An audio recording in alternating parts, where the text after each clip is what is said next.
दोस्तों अक्सर हमने देखा है कि पति गलती करे तो उसकी सज़ा औरत को ही दी जाती है। ऐसे ही हमारी एक कहानी है। एक छोटे से गांव में रेखा नाम की लड़की रहती थी। रेखा के दो भाई थे। रेखा के दोनों भाइयों की शादी हो चुकी थी।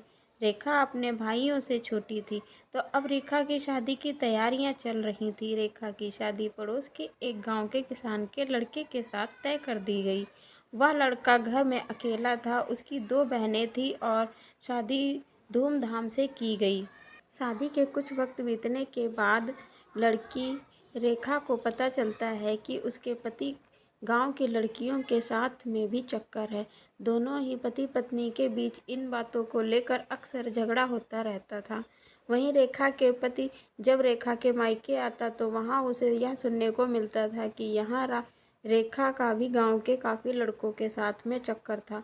तो अब दोनों पति पत्नी के बीच में बहस का मुद्दा और भी ज़्यादा बढ़ जाता है। दोनों एक दूसरे के ऊपर उंगलियां उठाते हैं और एक दूसरे के साथ बहुत ज़्यादा गाली गलौज करते हैं। लेकिन रेखा हमेशा यह कहती है कि यह सारा कुछ झूठ है, यह सिर्फ अफवाह है, ऐसा कुछ भी नहीं है। लेकिन रेखा का पति यह सब कुछ सच मानने के लिए तैयार ही नहीं होता। तो एक बार रेखा अपने घर आई हुई थी और उसका पति भी साथ में होता है। लेकिन फिर इन दोनों को लेकर के दोनों के बीच में झगड़ा हो जाता है, जिस वजह से रेखा अपने मायके रुक जाती है और रेखा का पति अपने घर वापस चला जाता है।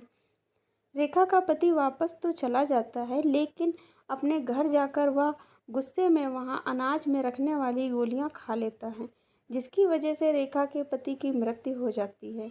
अब रेखा का पति घर में अकेला वारिस था, तो उसके घर वाले बहुत ज़्यादा नाराज़ होते हैं और सारा इल्ज़ाम रेखा के ऊपर, उसके मायके वालों के ऊपर लगा दिया जाता है। शादी के 2 साल के बाद रेखा के पति की मृत्यु होने के कारण उनके घर वारिस भी नहीं था कोई। इस वजह से रेखा के ससुराल वाले और भी ज़्यादा नाराज़ होते हैं और रेखा के मायके वालों से कहते हैं, तुम्हारी लड़की पहले से ही गलत चरित्रहीन थी और फिर भी तुमने मेरे बेटे के साथ शादी कर दी।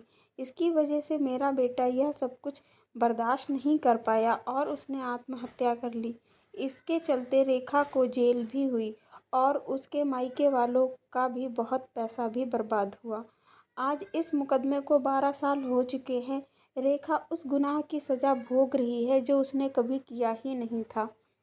तो उसके ससुराल वाले कहीं दूसरी जगह उसकी शादी होने नहीं देते हैं और ना ही इस मुकदमे से उसे छुटकारा मिलने देते हैं। तो दोस्तों कई बार ऐसा हो जाता है जिस गुनाह को हम कभी करते ही नहीं, उसकी सज़ा हमें भोगनी पड़ जाती है, लेकिन यह गलत है। तो दोस्तों आपको यह कहानी कैसी लगी कमेंट बॉक्स में ज़रूर बताइएगा। कहानी को पूरा सुनने के लिए, अपना कीमती वक्त देने के लिए आप लोगों का बहुत बहुत धन्यवाद।